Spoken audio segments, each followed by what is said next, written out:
근데 오늘 두 번째 주이기 때문에 이 복음을 전하는 그런 날입니다. 근데 오늘 전하는 복음은 구원받지 못한 사람들뿐만 아니라 이 구원받은 사람들에게도 해당되는 이런 말씀이 되겠습니다. 자, 먼저 하나님 말씀 읽고 그런 다음에 하나님 말씀 나누는 시간 갖도록 하겠습니다. 하나님 말씀은 마태복음 3장 1절 그리고 4장 17절 두 군데를 보도록 하겠습니다. 네, 마태복음 3장 2절 우리 함께 읽어볼까요? 자, 시작. 회개하라 천국이 가까이 왔느니라 하였으니. 네, 회개하라 천국이 가까이 왔느니라. 자, 4장 17절도 보겠습니다. 4장 17절 네, 거기도 함께 읽겠습니다. 시작. 이때부터 예수께서 비로소 전파하여 이르시되 회개하라 천국이 가까이 왔느니라 하시더라. 회개하라 천국이 가까이 왔느니라. 네, 우리가 처음에 읽었던 마태복음 3장 2절 말씀은 이 세례 요한이라는 사람이 외친 그런 메시지입니다. 이 세례 요한이라는 사람은 어떤 사람이냐면 이 구약의 마지막 선지자입니다.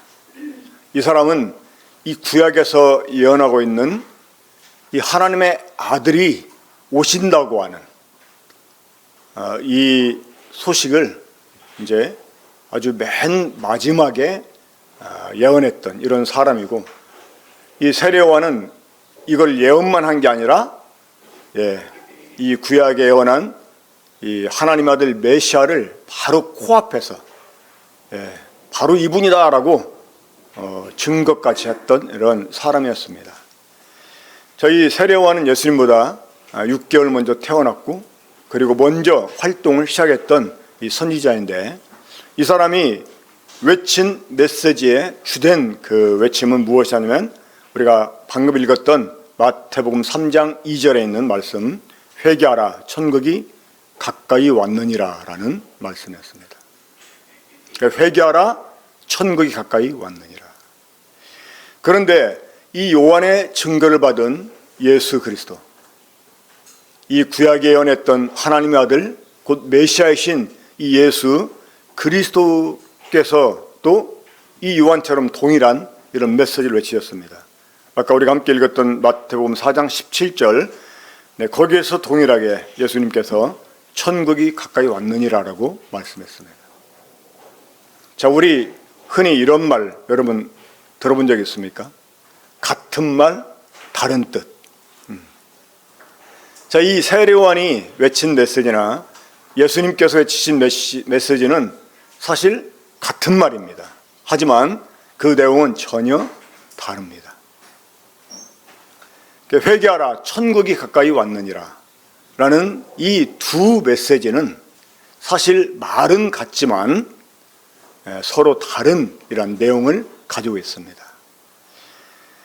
이 천국이 가까이 왔다, 그러니까 천국이 온다는 메시지인데, 사실 이 세례 요한이 외친 메시지하고 예수님께서 외치신 이 메시지는 서로 이제 다른 그 내용을 갖고 있다고 말씀드렸는데, 이것은 천국이 이 두 번에 걸쳐서 온다고 하는 이런 메시지입니다. 그러니까 이 요한의 메시지와 예수 그리스도의 메시지를 종합해 보면 천국이 곧 하나님의 나라가 두 번에 걸쳐 임한다는 이런 그 내용이 됩니다. 자, 우리가 이것을 바르게 이해하려면 이 구약 성경 다니엘서를 좀 이해를 해야 됩니다. 우리 다니엘 9장 보겠습니다. 이 구약 성경 다니엘 9장 24절부터 27절까지를 보면 왜 이 천국이 두 번에 걸쳐 온다고 말했느냐 하는 이 내용에 대한 해답이 나옵니다. 다니엘 선지자가 바벨론의 포로로 끌려간 상태에서 이제 오랜 세월을 보내게 됩니다. 그러다가 그가 예레미야를 통해서 하나님이 예언하신 말씀을 보게 됩니다. 그 예레미야 조카였던 사람이 그 예레미야 예언을 기록해 두었었는데 이것을 어떻게 다니엘이 입수하게 된 것 같습니다. 근데 그 말씀을 읽다가 다니엘이 자신의 옷을 벗고 굵은 베옷을 입습니다. 때때로 이제 이스라엘 사람들이 하나님께 회개하거나 아니면 무언가 작정을 하고 금식하면서 이 자신의 몸을 괴롭게 하기 위해서 하는 행동 중에 하나가 뭐냐면 굵은 베옷을 입는 거예요. 우리나라에서도 장례 치를 때 이 자녀들이 옛날에 어떤 옷을 입었었어요? 삼배로 옷을 만들어 입었습니다. 이 삼배로 옷을 만들어 입는 이유가 있습니다. 뭐냐면 자신의 몸을 안락하게 하지 않는 거예요. 그러니까 거친 베옷을 입음으로 자신의 몸을 괴롭게 하는 것입니다. 그래서 그 장사를 치르는 것이 정말 나에게 괴로움이다 하는 걸 표현하는 거죠. 그러니까 내 심정이 괴롭다고 하는 것을 표현하기 위해서 굵은 베옷을 입는데 다니엘이 예레미야의 예언을 보고 굵은 베옷을 입고 하나님께 기도하게 됩니다. 그가 무엇을 거기서 깨달았냐면 이 유다인들이 바벨론으로 포로로 끌려온 뒤에 70년이 차면 다시 그들을 고토로 되돌아가게 해주겠다고 하는 이 하나님 말씀을 그가 본 것입니다. 그걸 보고 날짜를 계산해 보니까 어느덧 70년이 다 돼갔던 거예요.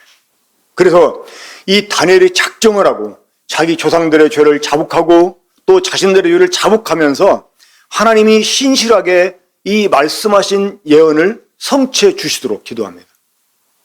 그때 그런 다니엘에게 하나님이 천사 가브리엘을 보내서 또 한 가지 예언을 해 주십니다. 그게 다니엘 9장 24절부터 27절까지의 말씀입니다. 자, 하나님이 가브리엘을 통해서 이 다니엘에게 새로운 한 가지 예언을 해 주시는데 24절 보겠습니다. 내 백성과 내 거룩한 성을 위하여 이른 이래로 기한을 정하였나니 허물이 그치며 죄가 끝나며 죄악이 용서되며 영원한 의가 드러나며 환상과 예언이 응하며 또 지극히 거룩한 이가 기름 부음을 받으리라. 자, 하나님이 새롭게 예루살렘을 위해서 또 유다인들을 위해서 한 기한을 설정해 주십니다. 얼마로? 이른 이래로. 이른 이래, 그러니까 이른의 7번을 말하는 것이죠. 자, 이 이른은 어디에서 나온 이른일까요?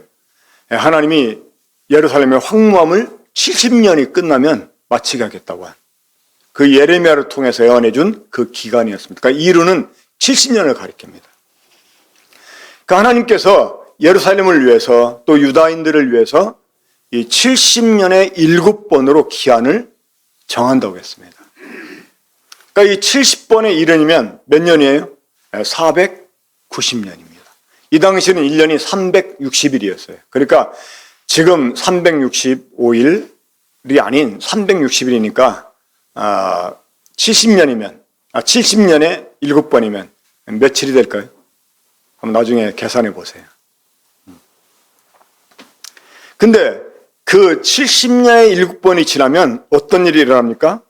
허물이 그치고 죄가 끝나고 죄악이 용서되고 영원한 의가 드러나고 환상과 예언이 응하고 또 지극히 거룩한 이가 기름 부음을 받는다고 말씀했습니다. 자, 구약에는 이 기름 부음 받는다는 말이 굉장히 많이 나옵니다. 그러니까 아론부터 시작을 해가지고 그 아론의 후손들 제사장들을 임명할 때 그들에게 기름을 이렇게 부으라고 말씀했어요. 그러니까 그런 사람들은 기름 부음 받은 자였습니다. 자, 이 기름 부음 받은 자 히브리어로 뭐라고 하죠? 메시아. 더 정확하게는 마시아은이 이렇게 이제 또 주장하는 사람들이 있는데 아무튼 간에 이 메시아가 구약에 참 많았어요. 그러니까 제사장들을 이슈해서 왕들 또한 메시아이고 또 선지자들이 메시아였습니다. 그러나 이 다니엘 9장 24절에서 말씀한 메시아는 다른 메시아였습니다. 이건 아주 절대적인 메시아였어요.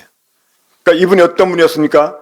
지극히 거룩한 지극히 거룩하니.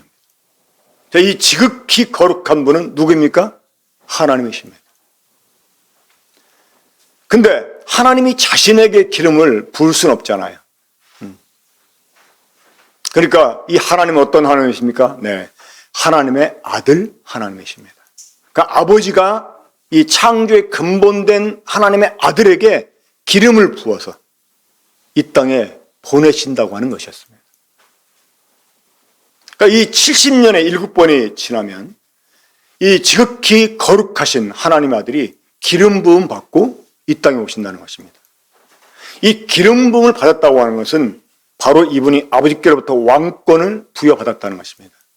그러니까 이 메시아가 임한다고 하는 것은 다른 말로 천국, 곧 하나님 나라가 임했다라는 말로 또 해석이 됩니다. 이해가 되시죠? 자, 그러면 이 하나님이 정한 70번의 7번이라고 하는 기간이 언제부터 시작이 될까요? 25절 보겠습니다. 그러므로 너는 깨달아 알지니라. 예루살렘을 중건하라는 영이 날 때부터 기름 부음 받은 자 곧 왕이 일어나기까지 7이래와 62이래가 지날 것이요. 자, 이 하나님이 정한 70년의 7번이 언제 시작이 돼요? 예루살렘 성을 재건해라 하는 명령이 떨어질 때.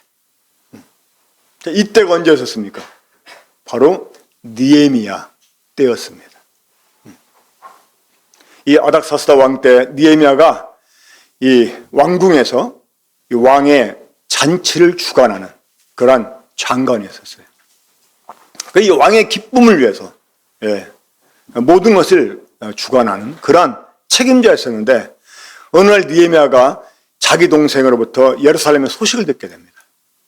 이미 그 페르시아 왕국이 시작되고 나서 고레스가 그 예루살렘으로 유다인들 귀환하도록 허락했기 때문에 1차 귀환이 이루어져서 이 성전이 재건된 상태에 있었어요.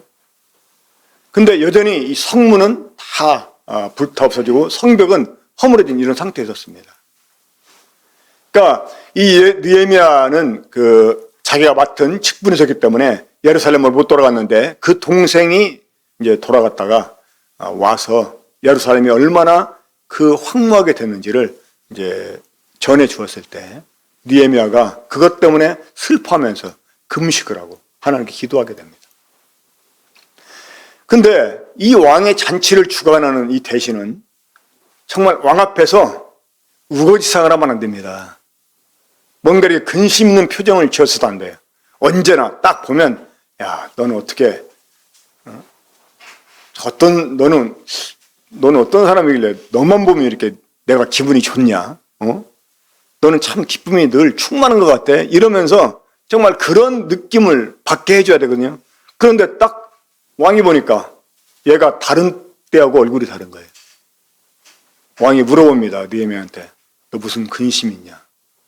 여러분 그 말 한마디는 느헤미야한테 사형 선고가 될 수도 있어요.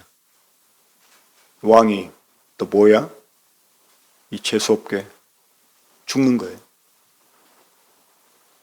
그러니까 너 무슨 근심이 있어? 물어보니까 느헤미야가 놀래가지고. 근데 하나님이 지혜를 주셔서 이렇게 변명하죠. 내 동생으로부터 예루살렘 소식을 들었는데 성이 다 황무해져가지고 거기에 내 조상의 묘가 있는데 그게 막 회파될까 염려가 돼서 그렇다. 그리고 왕이 그래? 그럼 내가 너한테 휴가를 줄 테니까 너 가서 예루살렘 성을 네가 재건해라. 명령을 줍니다. 하나님의 은혜이죠. 예루살렘의 황무한 소식을 듣고 그것 때문에 슬퍼하면서 금식하며 기도했던 이 기도가 응답이 된 것입니다. 또 하나님이 그 사람을 사용하셨어요. 하나님이 기도하는 사람들을 이렇게 사용하십니다. 그래가지고 그때부터 예루살렘 성을 재건하라는 명령이 일어나가지고 이제 느헤미야가 유다 총독으로 임명받고 군대를 거느리고 예루살렘에 귀환하게 됩니다. 그러니까 그때부터 이 70일회가 시작이 된 거예요. 그런데 7일에 또 62일회가 지나가지고 자, 7일에 62일에가 지나면 몇 일에가 지났습니까? 네, 69일에가 지난 거죠.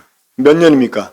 470년에서 7년 빼면 490년. 490년에서 7년 빼면 483년이 지난 뒤였습니다. 자, 그런데 24절에서는 70일에가 차면 지극히 거룩한 이가 기름 부음을 받는다고 말씀했잖아요. 근데 25절에서는 7일에 62일에가 지난 뒤에, 그러니까 69일에가 지난 뒤에 어떤 일이 있어요? 26절 보면 62일에 우리 기름 부음을 받은 자가 끊어져 없을 것이며. 에? 이게 무슨 말씀입니까? 그러니까 70일에가 끝나면 지극히 거룩한 이가 기름 부음 받는다고 했는데 이 25절 26절에서는 69일에가 지난 뒤에 기름 부음 받은 왕이 끊어져 없어진다는 거예요. 자, 이 말은 메시아가 2번에 걸쳐 이 세상에 오신다는 것입니다. 그렇죠? 이 말은 하나님의 나라 천국이 2번에 걸쳐 온다는 그런 의미가 됩니다. 그러니까 첫 번째 임한 메시아는 끊어져 없어지는 그런 일을 겪게 됩니다. 그러니까 첫 번째 오신 메시아는 사람들의 눈에 띄게 임하는 게 아니고 또 여러 순환을 받은 후에 다시 하늘로 올라가시는 것을 의미합니다. 그러니까 그런 뒤에 이 마지막 한일회가 지나고 나서 이분이 정말 그때는 지극히 거룩한 분으로서 영광의 왕으로서 이 땅에 오실 것을 예언하고 있는 것입니다. 자, 이러한 맥락에서 세례 요한이 말한 메시지와 예수님이 말한 메시지를 이렇게 비교해 보면 이것은 전혀 다른 메시지인 것을 우리가 이해할 수 있게 됩니다. 그러니까 이 첫 번째, 이 요한이 외친 이 하나님 나라가 가까이 왔다고 하는 것은 바로 69일에가 지난 후에 메시아가 임할 것을 그가 예언한 것입니다. 그러나 예수님께서 외치신 메시지는 바로 70일에가 끝난 뒤에 이제 이 하나님 나라가 임할 것을 외치신 것입니다. 여러분 무슨 말인지 이해가 되십니까? 자, 요한이 어떤 사람이었는지를 우리가 이해하면 제가 드린 말씀 또한 이해할 수 있을 것입니다. 자, 우리 마태복음 3장 3절 보겠습니다. 마태복음 3장 3절, 이 말씀은 이사야 40장에 있는 말씀을 인용한 말씀인데요. 마태복음 3장 3절. 그는 선지자 이사야를 통하여 말씀하신 자라. 일러스되 광야에 외치는 자의 소리가 있어 이르되 너희는 주의 길을 준비하라. 그가 오실 길을 곱게 하라 하였느니라. 자, 이 세례요한이 요단강가에서 사람들에게 이러한 메시지를 외치고 나서 사람들에게 침례를 줍니다. 근데 많은 사람들이 요한에게 와서 그 회개 침례를 받게 됩니다. 그때 이러한 그 요한의 행위가 못마땅했던 이 예루살렘의 제사장들과 바리새인들이 요한에게 와서 물어봅니다. 네가 누구냐? 네가 누구길래 이러한 일을 행하느냐? 너 정체를 밝혀라. 그래서 우리를 보낸 사람에게 대답할 말을 우리에게 하게 하라 하면서 질문합니다. 그때 요한이 뭐라고 대답합니까? 네, 요한복음 1장 23절에 보면 나는 선지자 이사야 말과 같이 주의 길을 곱게 하라고 광야에서 외치는 자의 소리다. 이렇게 말합니다. 그러니까 요한은 어떤 사람이었어요? 자기 뒤에 곧 이어 오실 이 하나님의 아들 예수 그리스도를 위해서 그분의 오실 길을 준비하는 이 광야에서 외치는 자의 소리에 지나지 않았습니다. 그러니까 이 요한은 구약의 마지막 예언자로서 구약이 줄기차게 예언했던 이 메시아를 턱 밑에서 바로 이분이다라고 가리키는 그런 사명이 있었어요.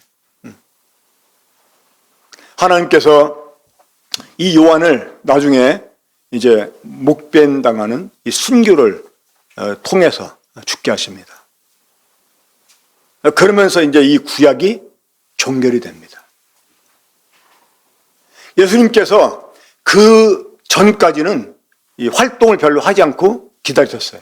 근데 요한이 잡힌 후에 그때 비로소 예수님이 메시지를 외치십니다. 그러니까 이 요한의 죽음은 바로 구약의 종결을 의미합니다.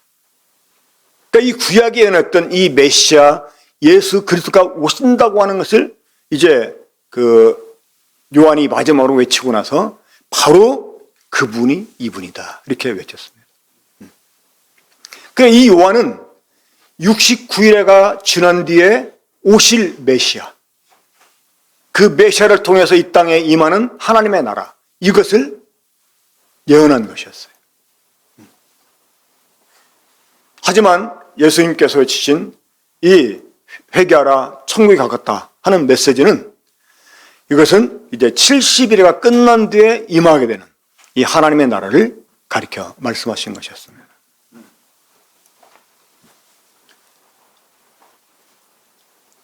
세례요한은 예수님께서 하나님의 나라의 왕으로 오신 분임을 침례를 통해서 또한 나타내십니다. 예수님께서 요한에게 침례를 받으셨잖아요. 이것은 이제 구약에서 말씀하고 있는 모든 그것을 예수님께 이임하는, 마치 대제사장이 그 이스라엘 전체 백성의 죄를 담당하는 이 수염소에게 안수해서 그의 모든 죄를 그 양에게 전가시키는 것 같은, 이제 첫 번째 메시아가 오셔서 해야 되는 그 일을 위해서 이제 이 침례를 통해서 이분이 바로 자신의 예언한 하나님 나라의 왕인 그리스도이시다 하는 것을 이제 나타내게 됩니다.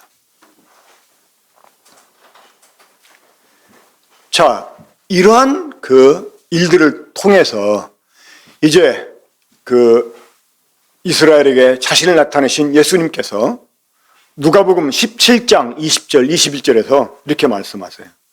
자, 바리새인들이 예수님을 둘러싸고 예수님께 질문합니다. 하나님 나라가 어느 때 임하나이까? 자, 요한의 메시지도 하나님 나라가 가까이 왔다는 것이었습니다. 그렇죠? 또 예수님 메시지도 하나님 나라가 가까이 왔다는 것이었습니다. 그러면 도대체 하나님 나라가 가까이 왔다고 하는데 이게 언제 임하냐 하고 물어봤어요. 그때 예수님이 뭐라고 대답하셨습니까? 예수께서 대답하여 이르시되 하나님의 나라는 볼 수 있게 임하는 것이 아니요 또 여기 있다 저기 있다고도 못하리니 하나님의 나라는 너희 안에 있느니라 이렇게 말씀하셨어요. 이제 군포 번영교회 성도들은 너희 안에 있다 하는 말이 하나님 나라가 사람 마음 안에 있다 라는 것이 아니라는 걸 다 정확히 알고 있습니다. 그렇죠? 이 너희 안에 있다 하는 말은 너희는 예수님을 둘러싸고 있는 바리새인들이었잖아요. 그렇죠?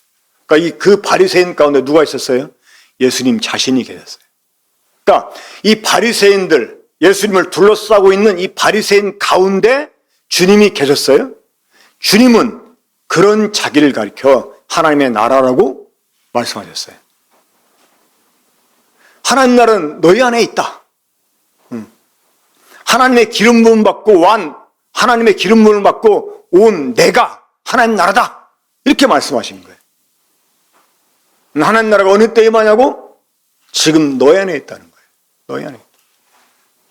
그러니까 요한이 외친 메시지처럼 하나님 나라에 가까이 왔다고 그랬는데 이제 왔다는 것입니다. 이해하십니까? 그러니까 요한의 그 메시지는 바로 성취가 된 거예요. 내가 가까이 온다고 했지? 오셨어. 이분이야. 이렇게 요한의 사역은 종결이 됩니다. 하지만 예수님께서 외치신 하나님 나라, 이 천국은 이제 70일가 끝난 뒤에 오는 완전한 나라였던 것이죠. 자, 예수님께서는 마태복음 12장 28절에서도 이렇게 말씀하십니다. 내가 하나님의 성령을 힘입어 귀신을 쫓아내는 것이면 하나님 나라가 이미 너에게 임하였느니라. 그러니까 이미 하나님 나라가 임했다는 거예요. 그러니까 세례 요한의 그 메시지는 이제 성취가 되었다는 것입니다. 요한의 사명은 무엇이었습니까? 바로 주의 길을 예비하는 것이었습니다. 이 메시아보다 먼저 와서 메시아가 임할 길을 준비하는 것이었어요. 나중에 이 요한의 제자들이 예수님의 제자가 됩니다. 그러니까 요한의 메시지를 들은 사람들은 예수님의 제자가 다른 바리새인보다, 다른 유대인보다 더 쉽게 됐었어요. 심지어 구원을 못 받았어도 자기들이 자칭 예수 그리스도의 제자다고 그렇게 말하기도 했었어요.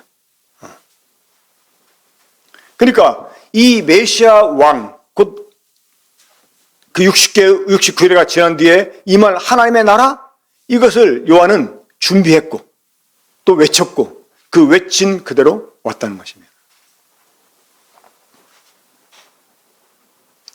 마태복음 11장 10절부터 15절까지도 예수님께서 또 이렇게 요한에 대해서 말씀하셨습니다. 기록된 바 보라, 내가 내 사자를 내 앞에 보내노니 그가 내 길을 내 앞에서 준비하리라 하신 것이 이 사람에 대한 말씀이니라.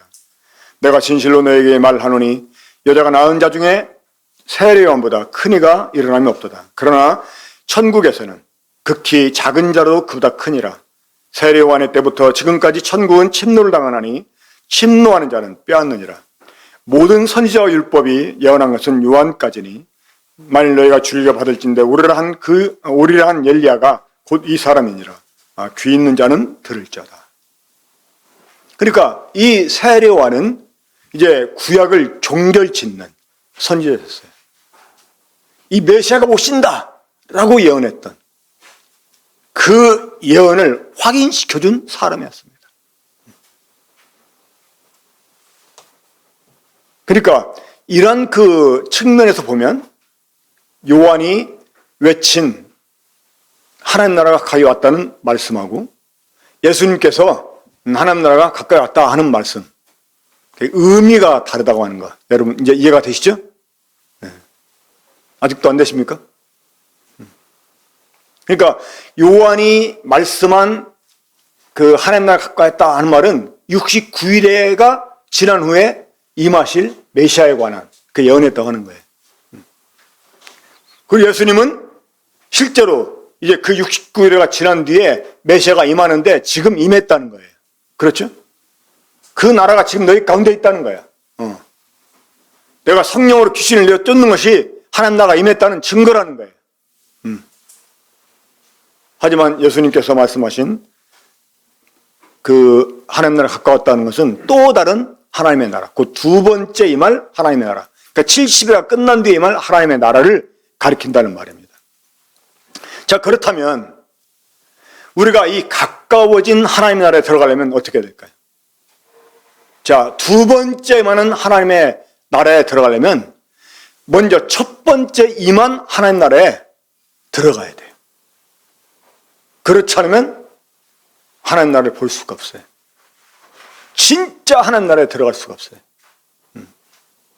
그러니까 완성된 하나님 나라에 들어갈 수 없다는 말입니다. 자, 그러면 우리가 이 첫 번째 임한 하나님 나라에 들어가려면 어떻게 해야 될까요? 어떻게 해야 되겠습니까? 이미 하나님 나라가 첫 번째 임해 있어요. 예수님을 통해서 임해 있어요. 이 하나님 나라를 볼 수가 있어요. 거듭나게 되면 볼 수가 있어요. 그렇죠? 그럼 어떻게 할 때 우리가 거듭날 수 있을까요? 우리가 어떻게 할 때 이 나라에 들어올 수 있을까요? 이 첫 번째만 하나님 나라에 들어온 사람만이 장차 예수님께서 다시 오시는 그 두 번째 임한 하나님 나라에 들어갈 수 있다고 하는 것입니다. 자, 들어갈 수 있는 방법이 무엇일까요? 하나님이 세례요한을 통해서 말씀해 주셨지 않습니까? 무엇입니까? 회개하는 것입니다. 회개하라. 하나님 나라가 가까이 왔느니라. 회개하라. 천국이 가까이 왔느니라. 그러니까 이 가까이 온 하나님 나라를 우리가 받고 그 하나님 나라에 들어가려면 회개된다는 것이에요. 자, 그럼 회개라는 것이 무엇입니까? 돌이키는 것입니다. 이 방향을 전환하는 거예요. 어떻게? 180도로. 무엇으로부터? 죄로부터. 원래 하나님께서 우리 사람을 창조하신 목적이 있었어요. 성경에는 사람을 창조한 목적이 여러 가지가 나옵니다만은 가장 확실하게 또 뚜렷하게 하나님이 인간을 만드신 목적을 설명해 주는 구절이 있습니다. 이건 하나님이 사람을 만들기 직전에 밝히셨던 목적이었어요. 바로 창세기 1장 26절, 27절에 나옵니다. 하나님이 사람을 창조하기 전에 우리가 우리 모양과 형상을 따라 사람 만들고 그러하여금 우리가 지은 모든 것을 다스리게 하자 하고 사람을 만들었어요. 그리고 그 사람을 만든 뒤에 사람들에게 복을 주어 명령하십니다. 뭐라고? 모든 것을 정복하고 다스려라 이렇게. 그러니까 하나님이 사람을 만드신 목적이 뭐냐? 하나님과 더불어 하나님이 창조한 만물을 다스리게 하시려고. 그러니까 하나님과 더불어 만물을 창조하기에 합당한 자가 되게 하려고 사람을 하나님의 형상을 따라 만드신 거예요. 그래야 하나님과 함께 권위를 나눌 수가 있으니까. 그런데 이 하나님과 함께 만물을 다스리려면 우리에게 필요한 게 있어요. 뭐냐?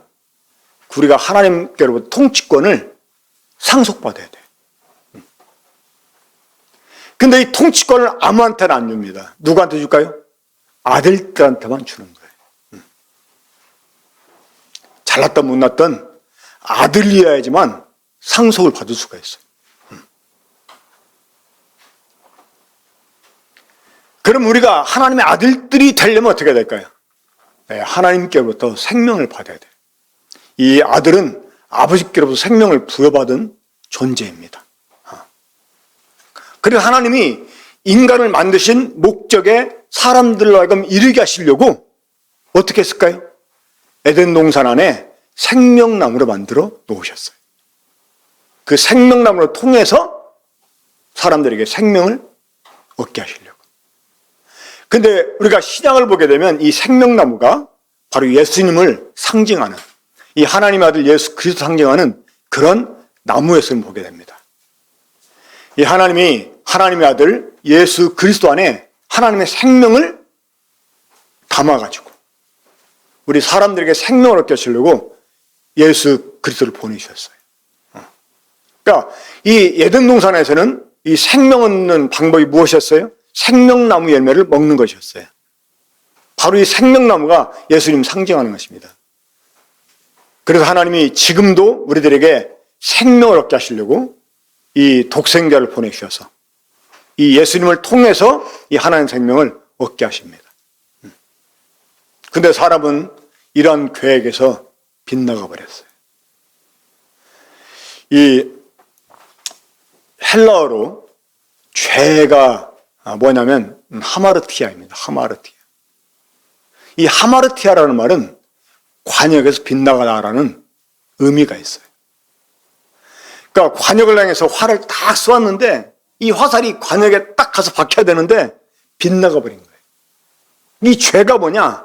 하나님이 인간을 창조한 목적이 있는데 이 하나님 인간을 창조한 목적에서 빗나가 버린 거. 이게 죄입니다.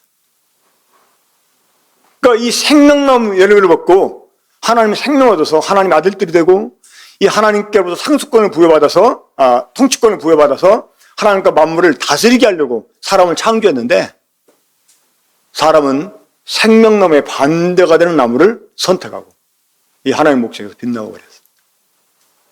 자, 하나님이 창조한 하나님 만드신 생명나무의 반대가 되는 나무가 무슨 나무였습니까?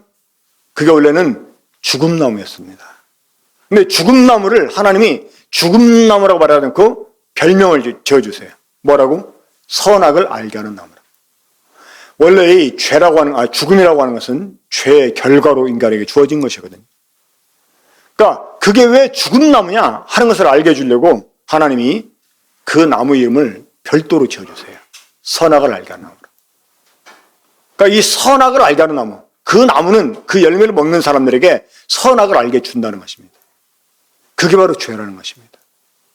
이 선악을 안다는 말은 그 하나님이 이 열매를 먹은 아담과 하와를 가리켜서 이렇게 말씀하셨어요.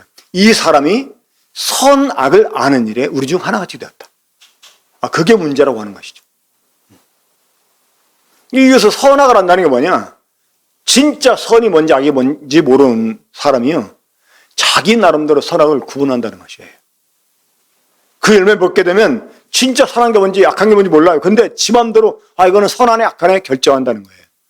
그럼 누구한테 기준 두고? 나한테 기준 두고. 자기한테 기준을 두고. 나한테 좋으면 선, 나쁘면 악이라고 생각을 하면서 사람이 선악을 판단을 해요. 그게 바로 죄입니다. 그래서 이런 그 죄인들의 모습을 이사야 53장 6절에서 이렇게 표현해 줍니다. 우리는 다 양 같아서 그렇다면 각기 제 길로 갔거늘. 원래 양은 누구를 따라가야 돼요? 목자를 따라가야 되잖아요. 근데 이 양이 목자를 떠나서 지 맘대로 가버렸어요. 여러분, 죄가 다른 게 아닙니다. 사람들이 하나님을 따르지 않고 하나님이 인간을 창조한 목적에서 빗나가가지고 자기 좋을 대로 사는 거, 이게 바로 죄입니다. 자기 마음대로 사는 거, 자기 기준대로 사는 거, 이게 바로 죄라는 거예요. 그럼 회개가 무엇입니까? 회개는 방향을 180도 전하는 거라고 했어요. 그러면 이 죄가 뭐라고 그랬어요? 자기 길, 제 길로 갔거늘. 그러니까 자기 길에서, 내 마음대로 살던 길에서, 내 기준대로, 내 좋을 대로 살던 길에서, 내가 주인했던 삶에서 돌아서는 것, 이게 회개입니다. 이 하나님 나라가 왔다 하는 말이 무슨 의미입니까? 하나님 나라의 왕이 왔다는 것이에요. 진짜 왕이 왔다는 거야. 진짜 주인이 왔다는 거야. 그러면 왕도 아니면서 주인도 아닌 것이 마음대로 왕 행세하고 주인 노릇 했다면, 이게 진짜 왕이 왔다면 어떻게 해야 돼요?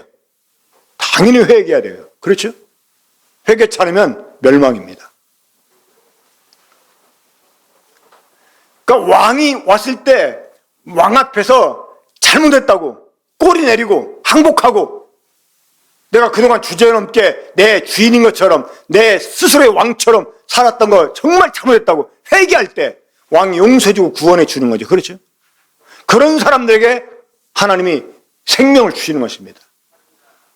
근데 여전히 자기 좋을 줄 알고 고집 부리고 이러면 멸망이에요. 그렇기 때문에 회개하라 라고 말씀한 거예요. 왕이 온 것은 두 가지 일 때문에 온 것입니다. 첫째는 구원을 위해서, 아니면 멸망을 위해서. 그래서 이 메시아가 옴을 이렇게도 비유했습니다. 내가 예루살렘에 거치는 돌을 두겠다. 거치는 돌을. 그 거치는 돌을 거역하는 자는 걸려 넘어진다는 것입니다. 그런데 그 돌을 의지하는 자는 구원을 받는다는 거예요. 그러니까 이 메시아는, 이 왕은 오셔가지고 회개하는 자에게는 구원이 되게 하고, 거역하는 자는 멸망에 이르게 하신다는 것입니다. 그렇기 때문에 회개해야 됩니다. 일단은 근본적인 죄로부터 돌이켜야 됩니다. 내가 지금까지 내 마음대로 내 좋을 대로 살았던 죄인이었다, 내가 왕을 몰라보고 살았던 죄인이었다 하는 것을 인정하고 자백하면서 거기에 돌아서는 것입니다. 하나님의 길로 돌아서는 것입니다. 그리고 그동안 자신이 왕권에 대한 도전을 한 죄인이었다, 이걸 인정하고 자신의 왕됨을 포기하고 예수님을 왕으로 영접하는 것입니다. 이게 회개입니다. 자, 이미 여기 계신 분들은 다 그런 회개에 이른 분들이죠. 그렇죠? 근데 가끔은 삐딱하게 살아서 그렇지. 회개한 거 잊어버리고 여전히 자기가 주인인 양 사는 거, 이거 참 우리가 조심해야 됩니다. 그러면 예수님께서도 동일하게 말씀했어요. 두 번째 이 말, 하나님의 나라에 말씀하신 예수님도 똑같이 회개하라 이렇게 말씀했습니다. 자, 그러면 이 두 번째 임하는 하나님의 나라를 위해서 우리가 어떤 회개를, 또 어떻게 회개를 해야 될까요? 자, 히브리서 4장 10절 보면 이런 말씀이 있어요. 이미 그의 안식에 들어간 자는 하나님이 자기의 일을 쉬신 것 같이 그도 자기를 쉬느니라. 그러므로 우리가 저 안식에 들어가기를 힘쓸지니 이는 누구든지 저 순종하지 아니하는 본에 빠지지 않게 하려 함이라. 이 히브리서 4장 10절 말씀은 3장과 계속 이어지는 그런 말씀입니다. 자, 히브리서 3장에 보면 어떤 그 내용이 기록됐습니까? 이집트에서 6월절 어린 양의 피를 통해 이 심판을 이기고 이 하나님이 갈라놓으신 홍해를 통해 침례를 받고 이제 광야에 나온 이 소위 구원받은 이스라엘 사람들에 관한 말씀을 기록하다가 이 4장으로 이어진 것입니다. 자, 이집트에서 하나님이 보낸 이 구원자 모세를 통해서 구원받고 나온 사람들, 이 사람들 어떤 사람일까요? 침례자 요한이 말씀한 이 첫 번째 임한 하나님 나라에 들어온 사람들이에요. 그들은 어린 양의 피를 통해서 대속을 받고 죽음의 심판을 이긴 자들입니다. 그렇죠? 이 홍해라고 하는 이 죽음의 강을 그들이 건너서 이제 광야에서 그들이 구원의 해방의 기쁨을 누렸습니다. 그들은 이집트인들 학대로부터 구원을 받았어요. 그들은 이제 이집트 노예로 살았던 이 신분에서부터 해방이 되고 이제 이 사람들은 안식을 얻게 되었습니다. 그렇죠? 하지만 이들 가운데 다수가 가나안 땅의 안식에 들어가지 못했습니다. 오직 20살 이상 계산된 남자들 가운데서는 여호수아와 갈렙에 들어가지 못했습니다. 우리는 죄와 사망으로부터 또 율법의 무거운 짐으로부터 안식을 얻은 사람들입니다. 그렇죠? 우린 예수 그리스도를 통해서 이미 안식에 들어온 사람들이 되었습니다. 마치 이집트에서 구원을 받고 홍해를 통해 침례를 받고 이 정말 구원의 확신을 갖고 하나님을 섬기는 이제 이스라엘 백성들처럼 우리도 지금 안식 가운데 들어와 있다고 하는 것입니다. 그런데 이 히브리서 4장 10절에서는요, 11절에서는 이미 안식에 들어왔지만 저 안식에 들어가기를 힘써야 된다고 말씀하고 있어요. 이 히브리서 4장 그 초반부에 있는 말씀이요, 이해하기 참 힘들어요. 막 안식에 관한 말씀이 굉장히 많이 나오거든요. 하나님이 뭐 제7일 안식했고 또 여호수아가 안식을 주었다면 또 시편에서 또 별도의 안식을 말하겠냐 이러면서 그러면서 안식에 들어온 자는 하나님이 자기를 시행같이 자기를 신다고 하면서 또 뭐라고 그래요? 안식에 들어가기 힘쓰라는 거예요.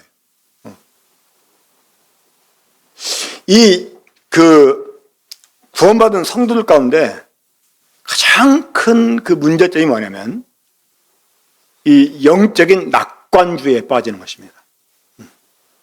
한번 구원받았으니까 뭐 영원한 구원이니까 이렇게. 물론 이 구원은 영원한 구원이기 때문에 구원이 취소가 되지는 않아요. 하지만 여러분, 하나님이 우리를 구원해 주신 이유는 무엇 때문이에요? 처음부터 우리를 창조한 목적에 이르게 하시려고 구원해 주신 거예요. 건져주는 게 목적이 아니라는 거예요.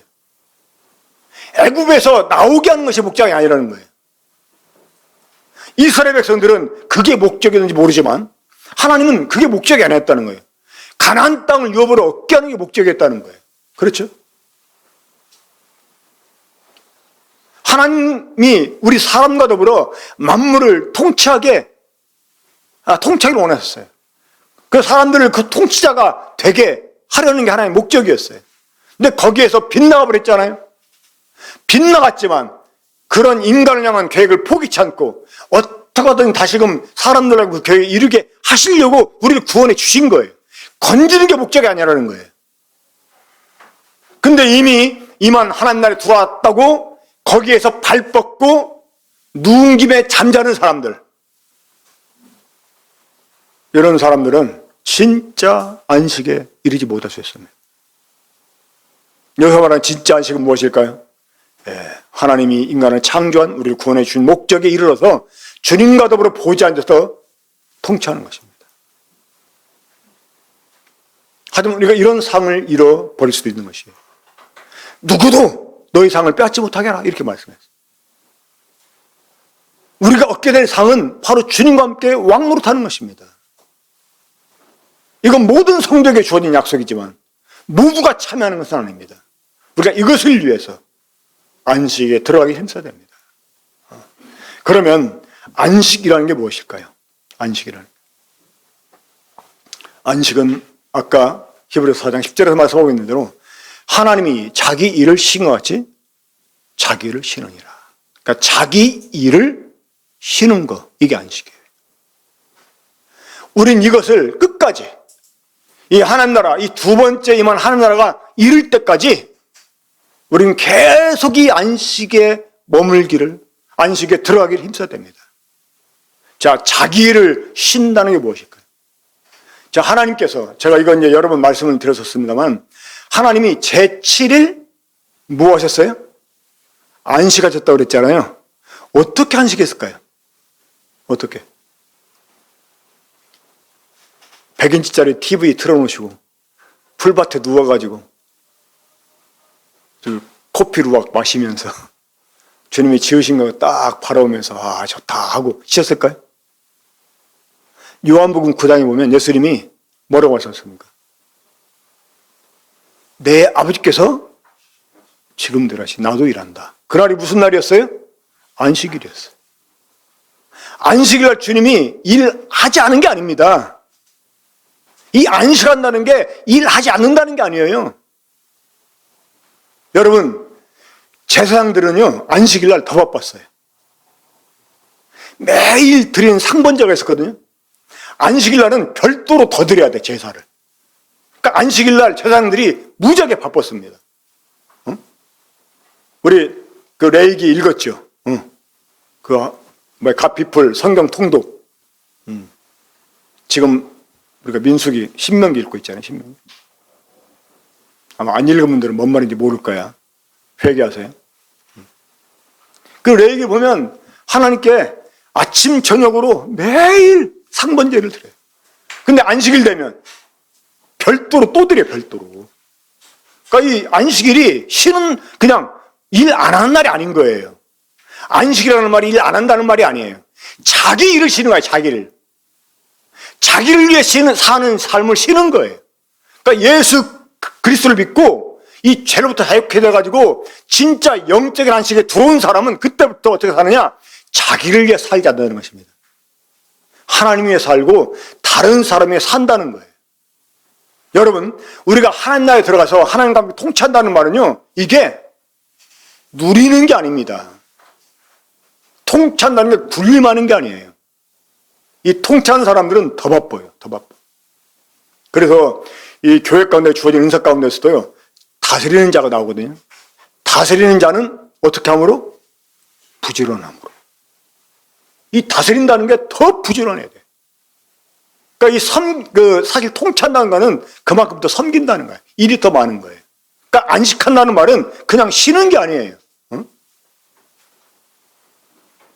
휴식하는 게 아니고 더 많은 일을 하는 것입니다. 다만 그게 자기를 위해 사는 게 아니라 하나님을 위해서 또 다른 사람을 위해 사는 거예요. 이해가 되십니까? 그렇게 못 산 삶을 회개해야 되는 거예요. 이 두 번째만 하는 날을 우리가 정말 내 소유로 삼기 위해서는 그런 죄를 회개해야 돼요. 여전히 구원 받았으면서 자기만 위해 사는 사람들. 하나님의 일은 뒷전이 되고 그냥 자기를 위한 일이 우선되는 그런 일을 앞세워가지고 교회도 빠지고 그냥 그런 일은 소홀히 하고 하면서 다른 일에 막 몰두하고 우리를 구원해 주신 목적이 있잖아요.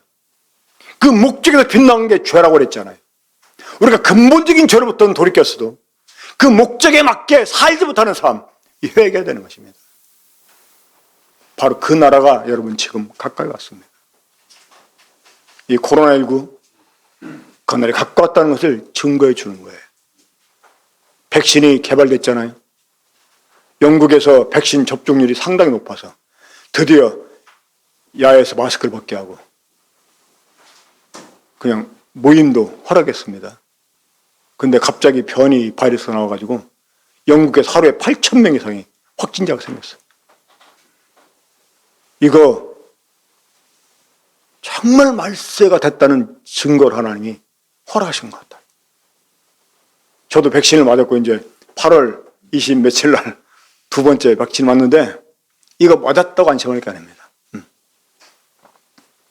그러니까 정말 이것들이 하나의 증거다. 그리고 이제 지난 그 중장년 형제회 때 한 형제님이 이 국가가 그 백신 가지고 막 사람들 이렇게 지금 통제하고 있잖아요. 앞으로 이제 여권도 뭐 백신 여권 나오기도 한다고 하고. 그럼 이것들이 점점 이제 우리가 집중적으로 중앙에 통제를 받게 돼.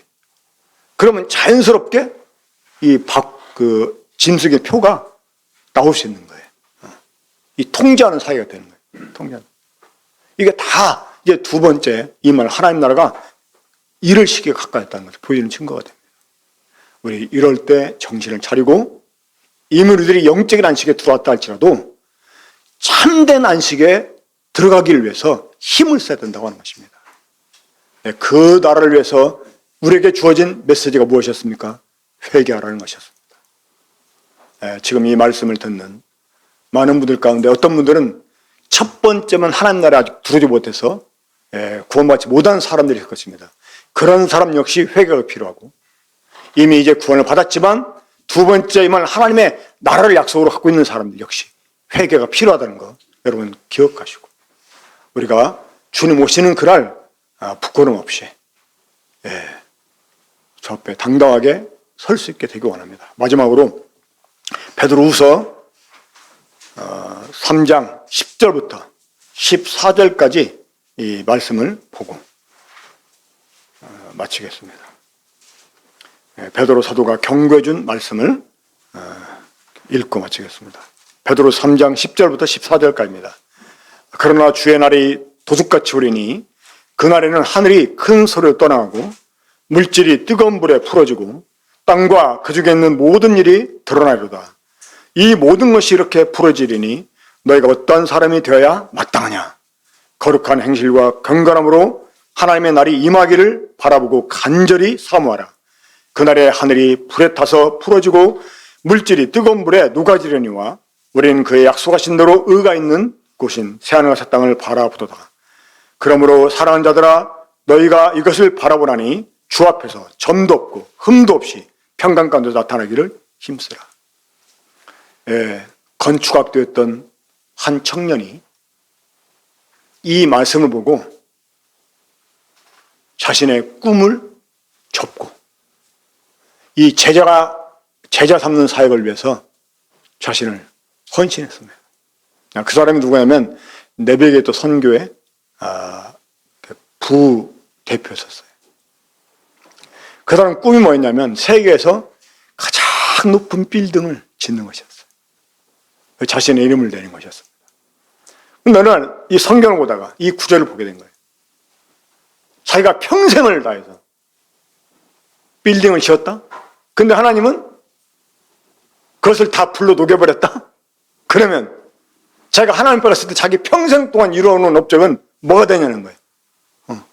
한 줌의 죄로 변하는 거예요. 그러면 내가 하나님 앞에 갔을 때 영원히 갖고 갈 수 있는 게 뭘까? 하다가 그 사람이 네비게이터 선교회 출신이었는데 이 제자 삼는 사역을 하자 해가지고 거기에 헌신을 해서 이분이 그 네비게이터 선교회 부대표가 되기까지 했었습니다. 우리가 이 땅에서 열심히 이루는 것들 하나님이 한순간에 불로 다 녹여버릴 수 있다고 하는 거예요. 우리 주님 앞에서 무엇을 가지고 갈 수 있겠습니까? 그날에도 주 앞에서 당당하게 내놓을 수 있는 것들, 안식에 들어가기 힘쓰는 이런 삶을 살게 될 때 하나님 우리에게 영원한 것을 남기게 해 주실 것입니다. 우리 두 번째만 하나님 나라를 생각하면서 정말 회개에 이르는 이런 삶 살 수 있게 되기 바랍니다. 기도하고 마치겠습니다. 아버지 하나님 감사합니다. 오늘 저희들에게 가까이 임한 하나님 나라에 대해서 다시금 생각할 수 있게 해주시고 이 하나님 나라 가까이 온 것을 보면서 우리가 어떤 사람이 되어야 될지를 말씀해 주신 것을 감사드립니다. 아직도 이 말씀을 듣는 사람 가운데 이 첫 번째 임한 하나님 나라를 보지 못한 사람들이 있다면 그들이 정말 회개하고 우리 주 예수 그리스도 믿음으로 하나님 나라에 들어올 수 있게 해주시고, 또 이미 하나님 나라에 들어와서 안식을 맛본 사람이랄지라도 여전히 우리들에게 또 임할 하나님 나라가 있다는 사실을 생각하고, 그날의 진정으로 하나님께 드릴 안식을 생각하면서 정말 자기를 쉬고 하나님을 위해서 또 다른 사람을 위해서 사는 이런 우리 모든 성도가 되게 주시기 원합니다. 진정으로 회개에 이르는 삶을 살 수 있게 해주셔서 우리가 주님 앞에 갈 때 영원히 기억될 수 있는 것들을 가져갈 수 있게 해 주시길 바랍니다. 주신 말씀 감사드리며 주 예수 그리스도 이름으로 기도합나이다. 아멘. 네, 오늘 말씀이 좀 길었는데 이해해 주시기 바랍니다.